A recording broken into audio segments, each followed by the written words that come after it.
What if Mace Windu killed Palpatine and took his place as Emperor? Let's explore the depths of it in the video. Mace Windu stands at the entrance of Palpatine's office, his purple lightsaber humming with power. Around him, the bodies of Agen Kolar, Saesee Tiin, and Kit Fisto lie scattered, having given their lives in an attempt to bring the rogue Sith Lord to justice. Palpatine stands over them, his lightsaber glowing and illuminating him in a sinister crimson glow. The Jedi are no match for the dark side. You will join them soon. He moves like a blur, black and red energy around him as he strikes at Mace. The Jedi Master blocks the initial attack and shifts in a defensive position. He feels the sparks showering around him as Palpatine continues his attacks. The blows rattle his arms and threaten to take him off balance as the full power of the dark side bears down on him. But Mace takes a deep breath, feeling the dark energy flow through him and preparing to channel it out. He is careful to avoid reaching into it and using it, but as he concentrates, he feels a surge of pain as Palpatine cuts his arm. It disrupts his concentration and leaves him wincing as he struggles to balance the force energies within him. You are weak, Jedi. Palpatine moves faster than ever before as he's eager to press his advantage, a mocking smile on his lips taunting Mace. Suddenly, the Jedi Master snarls and counters his attack, pushing it aside and then springing forward. His lightsaber meets aggression with aggression as his counterattack finds its footing. The aggression is unusual for a Jedi and takes Palpatine off guard. He whirls back and throws a surge of force lightning, but Mace plants his feet on the ground and shoves it apart, directing it across the room and leaving deep scorch marks. Mace grits his teeth, shifting his stance, and then pushes it towards him. Palpatine's eyes widen and the explosion throws him back. He lands on the ground and scrambles to his feet as Mace advances on him and swings his lightsaber. He realizes Mace is more powerful than the others, and he may lose this duel. But no matter, Anakin will soon be here, and he can turn the tide. With that, he smiles and blocks these attacks and shifts defensively, letting Mace exhaust himself. But the Jedi doesn't tire or relent. He continues to press forward, and he can sense something Palpatine doesn't. A quiet in the Force, as he knows Anakin is back in the Jedi Temple and waiting for him to finish. There will be no rescue for him. He continues to press forward, and slowly Palpatine's confidence wavers. He looks at the door anxiously, waiting for Anakin to show up. But this distraction is enough for Mace to drive a lightsaber across his side. He screams in pain and stumbles back. When he looks up, he can see the searing energy flowing through Mace, something that seems suspiciously close to the dark side. Mace continues to advance, facing not just Palpatine, but also the dark energies within himself. A snarl escapes Palpatine's lip, and he unleashes a storm of force lightning, desperate to end the fight. This time, instead of being driven back, Mace steps forward, advancing against the torrent of dark energy, and directs the attack with his lightsaber back at Palpatine. The Sith Lord howls in pain as electricity courses through him, and Mace finishes up by driving his lightsaber into his chest. As Palpatine falls, Mace stumbles onto his chair, trying to catch his breath as he looks at the Chancellor's body. The gravity of the situation dawns on him as he knows this is just the first step. Although Palpatine was indeed a cancer that needed to be cut off, something needed to take his place. But after everything that happened, his faith in the Senate is shattered, and they must take drastic action immediately. The galaxy is in chaos, the Republic is leaderless, and the Jedi are vulnerable. A leader must step forward. Although he knows he must meditate, allowing the dark energies within himself to dissipate, Mace instead stands up and reaches for his communicator. Soon, Jedi arrive by the dozens as the best masters and knights arrive to reinforce him.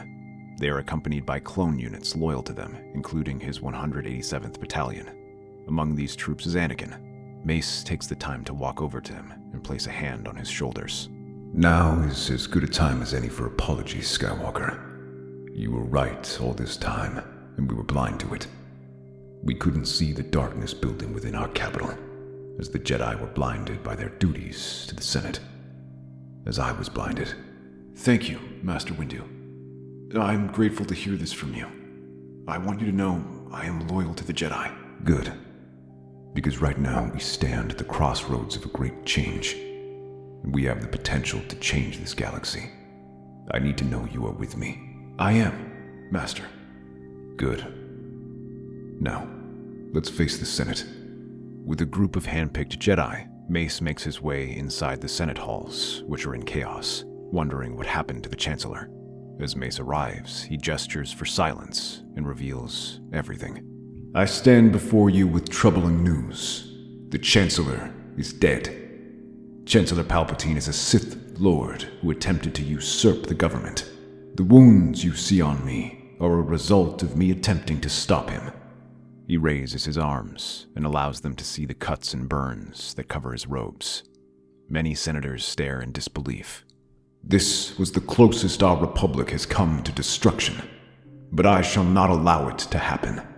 The Jedi are here to ensure the government continues to function as normal. Unfortunately, given the nature of this attack, we must investigate within the Senate itself. So, I am here to propose that a provisional government be formed with the Senate and Jedi. While many senators have harsh words about this, they do not say anything as the clones fall in around the room. They weren't just there for security. It was a thinly veiled threat, reminding them of the Jedi's influence in the military, especially as the Senate has no idea about the clones' inhibitor chips. Reluctantly, the Senate agrees, but there is some grumbling, especially from Mas Amata and other Palpatine loyalists. They propose that the Jedi only retain control of the military until the end of the Clone Wars, something that Mace agrees to. In the meantime, he orders the clones and Jedi to begin investigating the senators. A provisional government is formed with Mace being made Chancellor. He selects members of the Jedi Council, along with a few trustworthy senators like Padme Amidala and Bail Organa, to act as council. Together they begin building up cases against countless senators for supporting Palpatine, corruption, and other charges. They spend weeks gathering evidence, while Anakin is charged with leading the war effort. By now the CIS is on the back foot, and the Republic is slowly gaining ground. But the senators that Mace recruited have their concerns. They wonder how to rebuild after the war while Obi-Wan wishes to return to their role as peacekeepers. But these concerns fall on deaf ears, as Mace is more concerned about controlling the Senate. As far as he's concerned, the Jedi managed to overcome the Sith, so therefore do not need to change their ways. Instead, it is the Republic who must change and be more like the Jedi. Once they've gathered enough evidence, Mace begins his prosecution of the Senate. Hundreds of senators are arrested for various charges while they protest. They are not in a position to challenge Mace, especially since most of the charges are true. Even Mas Amata must hold his tongue, as many of his allies are dragged off. While this is relatively uncontroversial, his next move is not. Mace begins to reform the Republic, but along the lines of the Jedi Code. The Republic and the Senate are to be more like the Jedi. Their laws should be more modeled after the Jedi. Restrictions are placed on the lifestyle of senators, forcing them to live modestly, while many government officials are now no longer allowed to marry or maintain attachments, as Mace wants them to focus only on serving the Republic and nothing else. While many point out that this works well for the Jedi, these rules are more difficult to apply to the Senate and regular citizens. But Mace remains adamant about enforcing these laws by restricting access to things like luxuries and recreational activities for the sake of austerity. Meanwhile, actual relief aid is delegated to the few senators interested in it, like Padme and Mon Mothma, leaving them with an underfunded and understaffed organization. Even as the war winds down, the conditions for the average citizen barely improve, as Mace and the Jedi as a whole do little to help the people who need it. Instead, they get further embroiled in politics as they face pushback from Mas Amata, who urges them to demilitarize, as the Jedi are not generals, but peacekeepers. This movement begins to grow in strength, leaving many neutral senators to rally behind the Palpatine faction of the Senate, and push for the Jedi to step back in their political involvement. Across the room, Yoda sits in meditative silence, trying to calm Mace. The recent pushback from Mas Amata and the growing influence of senators aligned with Palpatine's old faction has unnerved Mace. They think we should demilitarize, that we should step aside, but they have no idea what's at stake. The corruption of the Republic. It's deeper than they know. Dangerous your thoughts have become. Too attached to power, you grow. Power? I'm not holding on to power, Master. I'm trying to save the Republic. The Republic that should have been. The Jedi. We're the last hope for peace and order. It is our duty. The Jedi. Peacekeepers we are. This is about survival. If we stand down now, if we demilitarize as Mas Amedda and the senators want, we'll lose everything. The Senate will fall back into the same hands that supported Palpatine. They'll undo everything we fought for. But if we get this right, we can restore the Republic to its glory, to the way it was during the Old Republic. But that won't happen if we step down now. A dangerous path this is, Mace. Control you seek. The dark side, it beckons. The mention of the dark side causes Mace to blink. He has been feeling unbalanced lately.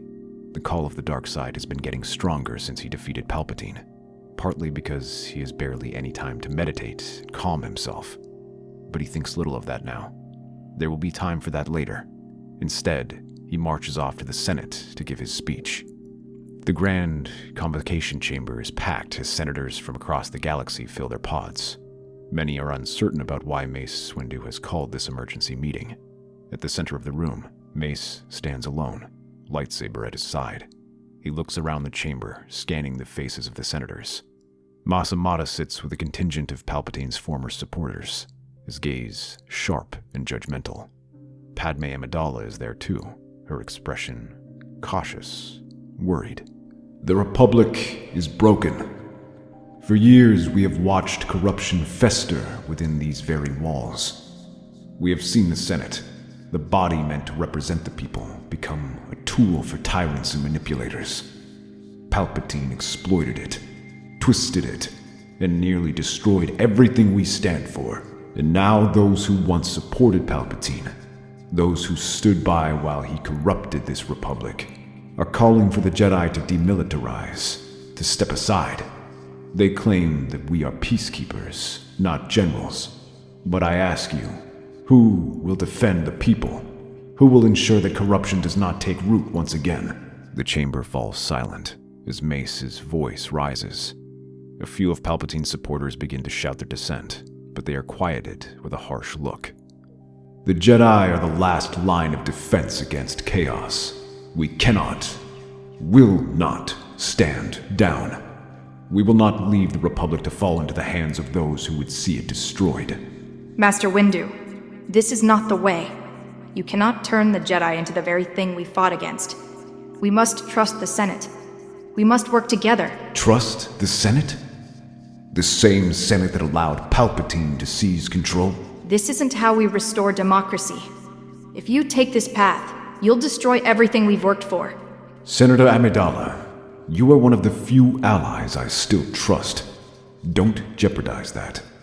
You know what's at stake here. The Republic can't afford another mistake. That is why I have decided that this Senate is no longer capable of governing. Therefore, as acting Chancellor, I am announcing the dissolution of the Galactic Senate, effective immediately. The chamber erupts in chaos. Senators shout in disbelief, their voices clashing in a cacophony of outrage. Pods shift and rise as if senators might physically descend upon Mace. This is madness. You cannot do this. The Senate has failed the people. The Jedi will restore order. We will bring back the Republic as it was meant to be. Pure, free of corruption. You are all dismissed. Except you, Speaker. You are under arrest. The rest of the senators try to protest, but they are quieted and can only file out quietly as they have no choice in the matter without risking arrest themselves. Among them is Padme, who can hardly believe how low Mace has sunk. She immediately resigns her position and refuses to continue working under Mace, but she knows she cannot allow his reign to continue. To her surprise, Anakin is fully supportive of her plan.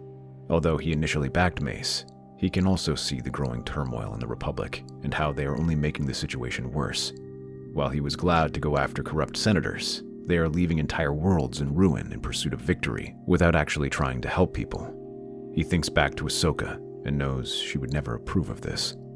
Anakin also initially harbored hopes that after the war, they might relax some of the restrictions of the Jedi Code and he might be able to announce his marriage publicly with Padme. But seeing Mace double down on these strict policies also helped turn him to this endeavor. They both realize they must take action. While Padme believes most of the Senate will back them, it depends on whether they can get protection. Anakin promises to take care of that, as he still has control over the military. His first move is to send a secret message over to Obi-Wan, who is still on Utapau, and asks him to handle some business for him. The next is to try to get the troopers on Coruscant to try and support him. The fires of Mustafar burn brightly beneath the CIS fortress as Obi-Wan Kenobi stands on a platform just outside the entrance. The council of the Separatist leaders awaits him inside, nervous and uncertain. The word of Palpatine's defeat has reached them, but the new regime under Mace Windu has left them paralyzed. As Obi-Wan strides forward, battle droids stand on either side of him, but they do not raise their weapons. What do you want in return for this surrender? I need battle droids. There are still forces that oppose him, but we need support. Surrender now, and in return, I'll take a small contingent of droids. When the time comes, you'll be able to declare your surrender under more favorable terms. Perhaps even negotiate leniency. The Republic is crumbling. Better to survive in the ashes than be burned alive. In the meantime, Anakin finds himself with an unexpected ally. Yoda. The Grand Master fears Mace's descent into the dark side and reveals he has an old friend. They head inside a barracks where Commander Thyre is waiting for them. General Skywalker, General Yoda. I wasn't expecting a visit. Always good to see you, it is, old friend. Yes, well, I get the feeling that a friendly chat isn't why you're here. We need to talk, Commander. The situation's changed. I trust you've heard about what's happening in the Senate. Yes, sir. It's not hard to. Windu's move to dissolve the Senate has everyone talking. Some of the men aren't sure what to think. And what of you, Commander? Doubt you feel. Concerned about Mace Windu's rule, you are. Thyre's eyes flicker with hesitation. He glances around as if making sure no one else is listening. With respect, generals, we fought alongside the Jedi to protect the Republic. But now, it doesn't feel like we're protecting the Republic anymore. It doesn't to us either. Windu's not leading the Jedi the way we used to. There's no telling how far he'll go to hold on to control. We need your help to stop him before it's too late. You're asking us to go against our Chancellor. Emperor is what Master Windu is calling himself now. We're asking you to do what's right. If we don't act now, everything we stood for will be lost. I'll support you. But Commander Fox is still loyal to Windu. If he catches wind of this, it could turn into a bloodbath. Leave Fox to me. I'll handle him. A few days later, the distraction comes and Coruscant is in chaos as a full battalion of droids advances through the streets, secretly smuggled in by Obi-Wan. They march through several districts, pulling away Commander Fox and most of his men. But the clone commander isn't the one in command. Instead, Mace leads the charge, cutting through the droid lines. This is an opportunity to strengthen his position, letting them see that he is in command and he fights for the people. As he clears the streets, his comms crackle to life. Emperor Windu, we've encountered resistance in the industrial sector. We need immediate assistance. It's urgent. I'm on my way. With a powerful leap, he lands on the deck of a gunship, flying swiftly toward the warehouse. He doesn't want the gunship to land and leaps out instead, looking around for any signs of Thyre and his men or the droids. The doors of the warehouse creak open, but he doesn't find any droids. Instead, Obi-Wan Kenobi, Yoda, and Anakin Skywalker stand before him. So, it's come to this. Nothing is set, Mace. We're here to reason with you, before it's too late. The galaxy is falling apart, and the Jedi are being torn apart from within. You have to see that. Dangerous path you walk, Master Windu. Step down while time there still is. Step down? You think I don't know what this is? You're responsible for this attack. You've turned against me. Against the Republic itself. You are not the Republic, Master Windu. No more than Palpatine was. This is your last chance to make things right. Listen to yourself, Mace. You're imprisoning senators, dissolving the Senate, and using fear to control the galaxy. This isn't the Jedi way. We can stop this, but only if you stand down. The Jedi way is dead, Obi-Wan. We tried it your way, and look where it got us. The Republic was rotting from within. And now we have a chance to purge it, to rebuild something stronger. We will, but not with you. The Senate has voted. They've stripped you of your power. You're no longer Emperor. He lifts a holodisc and shows a Senate meeting happening live. Protected by Thyre and his men, Padme is overseeing a vote of no confidence with the Senate, voting overwhelmingly in support of the bill to remove Mace. Mace's face twists in disbelief. For a moment, there's silence. Then, slowly, the realization sets in. His eyes narrow, and the darkness in him fully takes hold. Mace lunges at them. He moves in a whirlwind of power and fury. His lightsaber moves faster than any of them. The three ignite their weapons and get in a defensive position, blocking his initial charge. Yoda leaps back as Mace tries to strike him down while Anakin advances, their lightsabers clashing in a burst of energy. Although less experienced, Anakin's youth and energy pushes the Jedi Master back. But the advance only lasts a second as Mace draws on the dark side and lashes back, the strength of his blow nearly taking Anakin's head off. Obi-Wan barely saves him, darting in and deflecting the attack. He advances, throwing quick but precise strikes, but Mace is not holding back. He catches one attack. He seems to absorb its strength and throws it back twice as strong. Obi-Wan stumbles back, stumbling into Anakin. Mace follows up with another vicious swing, but a green blur intercepts the attack, and Yoda throws Mace back with the Force. However, he only slides against the ground and glares at them. Mace grips his lightsaber and then thrusts his hand out, throwing a burst of Force energy that shatters the glass behind them. He pulls it forward and towards them. The three quickly shift to block the shards, but a few get through and leave cuts across their body. As they are distracted, Mace knocks Obi-Wan to the ground and reverses his grip, trying to drive the lightsaber down, but Obi-Wan jerks his head and narrowly misses. Although stumbling from his injuries, Anakin leaps at Mace and knocks him aside, leaving his lightsaber skidding across the floor. This only angers Mace further, who shoves Anakin back and then lays on him with his fists. Even unarmed, he's dangerous as he rains blows against Anakin's face. Suddenly, Yoda leaps onto his back and begins pulling him off, trying to drive his lightsaber back, but Mace makes it too difficult as he slams Yoda against the wall. The small Jedi tries to leap away, but Mace catches him and smacks him across the face. This leaves only Obi-Wan, who stands up. You were always too weak to lead. Power without control is no power at all. Mace snarls and rushes forward, reaching for his lightsaber. Rather than chase after him, Obi-Wan takes a deep breath, summoning the broken glass, and hurls it at Mace. The Emperor is too distracted to notice and suddenly screams in pain as the glass opens a dozen cuts across his body. He falls to his knees, feeling the blood flowing through his robes as he looks up at the three of them standing over him. I'm sorry, old friend. Be one with the Force. You will. It's over. But we will not let the Republic fall. Without another word, the three drive their lightsabers into him. The Emperor gasps, glancing down at his chest, before he drops to the ground with one final breath. With the Emperor now dead, Padme and the Reformers can take power. Their first step is to order the demilitarization of the Jedi, something most of the Order was happy to comply with, though a few loyal to Mace were expelled. The next course of action was to formally end the Clone Wars. For their actions in helping overthrow the Emperor, the CIS Council was pardoned and spared execution, though all of their privileges were stripped away, leaving them to compete as regular organizations. Lastly, fresh elections were held, where Padme was made Chancellor. She released most of the political prisoners, though those charged with corruption and other crimes were soon tried once again, although receiving fair judgments.